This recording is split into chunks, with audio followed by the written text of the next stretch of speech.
Howdy y'all, this is Scott from wingitworld.com, and you know what? You're not going to believe where in the world I am today. I can't even believe where in the world I am today. I'm in Tirane, Albania. This is the capital of the country of Albania, and I'll tell you what, as of about 10, 12 years ago, nobody was coming in or out of Albania. It was kind of a closed country. So all throughout my childhood, man, I was just always wondering, man, what the heck goes on in a country like Albania? I mean, what do they do here? Nobody knows. Well, to satisfy that little urge, even though it's 10 years or a dozen years since they've been open here, I showed up and I decided I wanted to look around. And as you can see, we're right here in the middle of the town center of Tirane, Albania. And they're actually, you know, it's a beautiful place. They've got a clock tower there. They've got a nice mosque here. They've got a statue, as you can see over here, of their national hero. Please don't ask me to pronounce his name for you. I can't even begin to do it, but it's really cool. They've got an Albanian flag. I am a huge fan of the Albanian flag. It's like red with this big double-headed eagle on it. Really, really, really, really cool. And I think Albania is a pretty cool place to visit. Now, make no mistake about it, okay? It's kind of weird. There's some stuff going on here that you don't really make rhyme or reason of as it's happening. But man, I'm sold on the $1 pints of Cowan beer. That's pretty good stuff, and they let me keep the glass. I have a glass collection, which is great.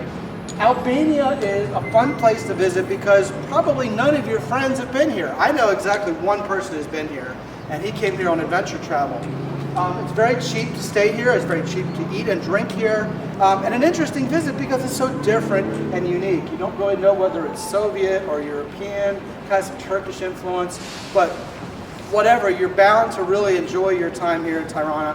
Actually, even if you stay here just about a day, you'll pretty much see everything you need to know out around here that's as far as landmarks go. They have a building that was their most expensive building to actually construct. It's a pyramid. It was a government building at first.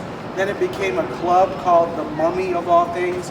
And lately it's been closed down and has become really in a state of massive disrepair. It's just really creepy and wild to look at. So if you want to come to Albania, I'll be honest, dead simple, it's not easy to get here, especially if you're coming from Yugoslavia.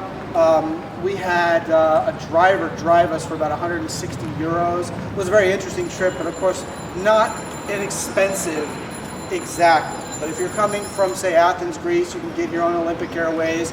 Bell Air, B-E-L-L-E Air, is an airline that I think is owned by the Italians but run largely out of Albania. It's not the most, how should I say this, dependable airline. They canceled us and we had to go on Olympic instead. But all things considered, you know, when there's a country that hasn't even been freaking open for 12 years, that there's going to be, there's going to be a hassle or two trying to get here.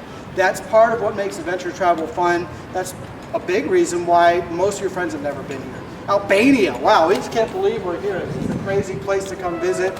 We're actually enjoying it, having a good time. If you ever have the chance to come to Albania, I would say jump on it. This is Scott McKay from wingitworld.com. Y'all be good out there.